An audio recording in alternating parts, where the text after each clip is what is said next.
Bismillahirrahmanirrahim. Assalamualaikum warahmatullahi wabarakatuh. Perkenalkan, saya Muhammad Burhanuddin, NIM 602022021033, Prodi Ekonomi Syariah Kelompok 2, Institut Agama Islam Negeri Bone. Pada kesempatan ini saya akan membahas mengenai materi tentang komoditas halal.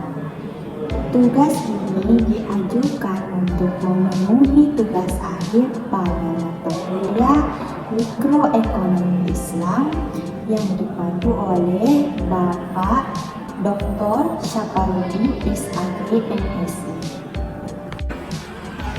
Komoditas atau barang yang bisa ditransaksikan atau sebagai sarana produksi dan konsumsi, yakni objek atau jasa yang halal yang memiliki nilai ekonomis yang bisa digunakan untuk memberikan maslahat atau manfaat fisik dan manfaat non-fisik. Allah Subhanahu wa Ta'ala telah berfirman dalam Quran Surah An-Nahl ayat 114 dan 116. Makanlah yang halal lagi baik dari rezeki yang telah diberikan Allah kepadamu, dan syukurilah nikmat Allah jika kamu hanya kepadanya menyembah. Sesungguhnya Allah hanya mengharamkan atasmu memakan bangkai, darah, daging babi, dan apa yang disembelih dengan menyebut nama selain Allah.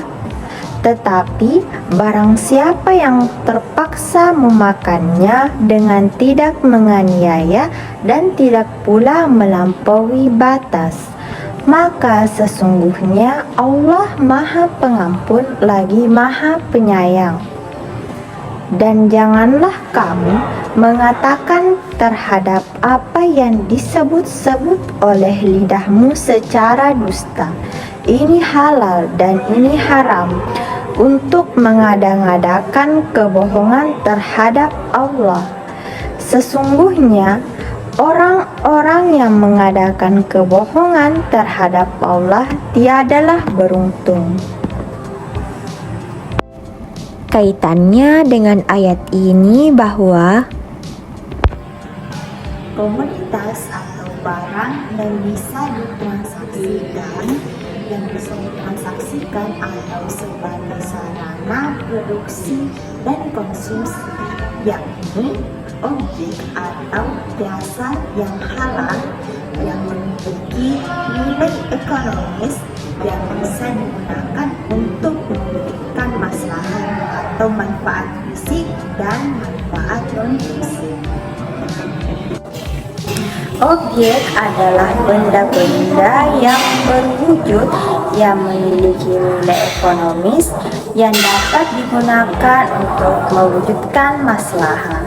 Sedangkan jasa adalah suatu barang yang tidak berwujud yang memiliki nilai ekonomis yang dapat digunakan untuk mewujudkan maslahat.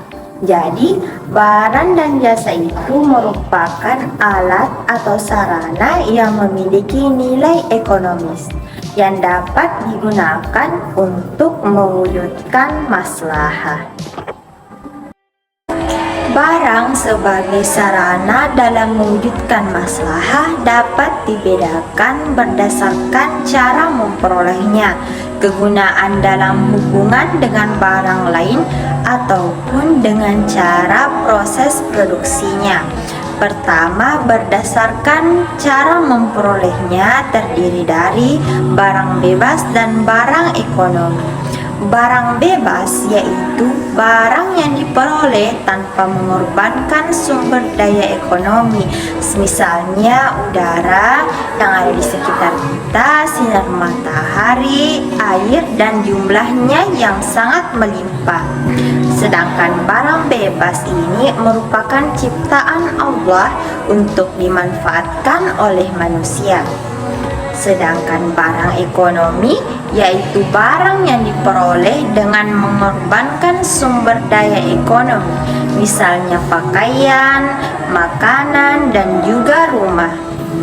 Barang ekonomi ini terdiri dari barang konsumsi dan barang produksi. Barang konsumsi adalah barang yang secara langsung dimanfaatkan untuk memenuhi kebutuhan manusia, baik yang sifatnya tahan lama, misalnya pakaian, perabot rumah tangga, kendaraan, dan lain-lain, maupun tidak tahan lama, misalnya bahan bakar, makanan, obat-obatan, dan lain-lain. Sedangkan barang produksi adalah barang yang secara tidak langsung dimanfaatkan untuk memenuhi kebutuhan manusia karena harus mengalami beberapa proses produksi seperti bahan baku, mesin-mesin, dan lain-lain. Kedua, berdasarkan kegunaan dalam hubungannya dengan barang lain, seperti terdiri dari barang substitusi dan barang komplementer. Barang substitusi adalah barang yang biasa menggantikan barang lain, seperti bus dapat menggantikan angkutan kereta api, jagung dapat digantikan dengan beras sebagai kebutuhan pokok bagi masyarakat. Sedangkan barang komplementer merupakan barang yang bisa melengkapi barang lainnya. Barang demikian dapat bermanfaat dalam memenuhi kebutuhan manusia apabila digunakan secara bersama-sama. Misalnya bensin dengan kendaraan dan tinta dengan pena. Yang ketiga, berdasarkan proses produksinya terdiri dari barang mentah, barang setengah jadi, dan juga barang jadi. Barang mentah adalah barang yang belum mengalami suatu proses produksi ataupun pengolahan dan akan dijadikan sebagai bahan yang laku dalam proses produksi, misalnya kapas, kayu gelondongan, dan juga beras.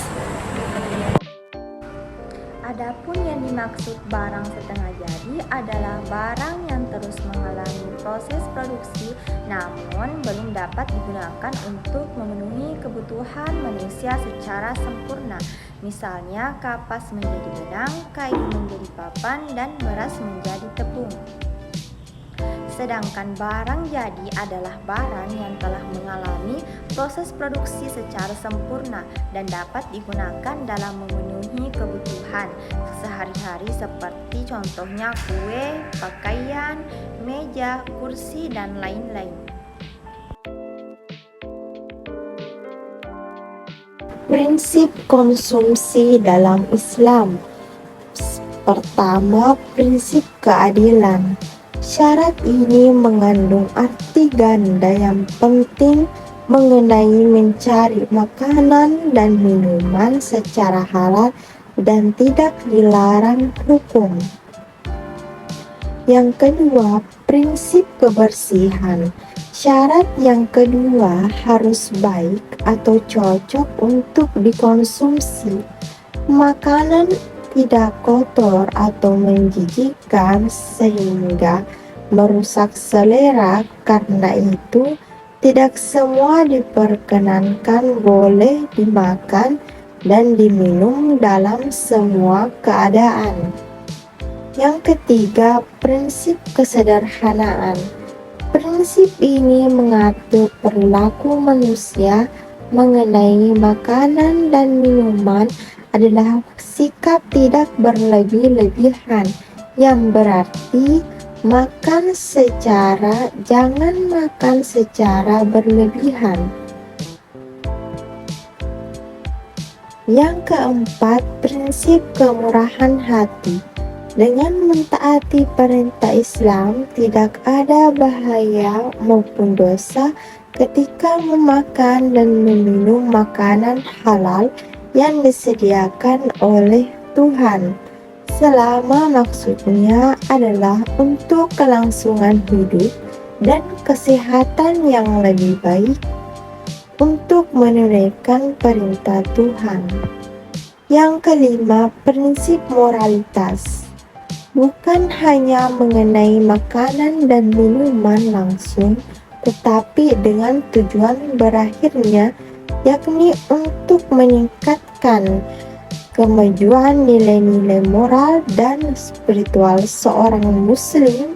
Diajarkan untuk menyebut nama Allah sebelum memakan dan sesudahnya, dan menyatakan terima kasih kepadanya.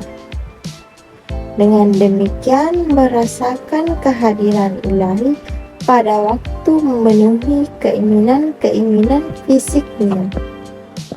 Di dalam ekonomi Islam, salah satu aspek yaitu konsumsi, yakni komoditas apa yang dibutuhkan untuk mewujudkan maslahat. Masyarakat harus memutuskan komoditas apa yang diperlukan, dalam jumlah berapa dan kapan diperlukan sehingga maslahat dapat terwujud. Pada dasarnya dapat digunakan untuk memenuhi berbagai keinginan dan kebutuhan manusia. Jadi, terdapat pilihan-pilihan alternatif pemanfaatan sumber daya. Ilmu ekonomi berkewajiban untuk memilih pemanfaatan sumber daya untuk berbagai komoditas yang benar-benar dibutuhkan untuk mencapai maslahat.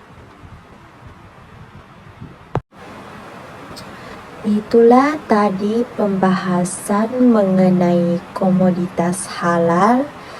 Adapun sumber pembahasan berasal dari buku Ilmu Ekonomi Mikro Islam, Peduli Maslahah dan Tidak Peduli Maslahah, yang ditulis oleh Dr. Saparuddin, yang juga merupakan dosen FEBI Institut Agama Islam Negeri Bone.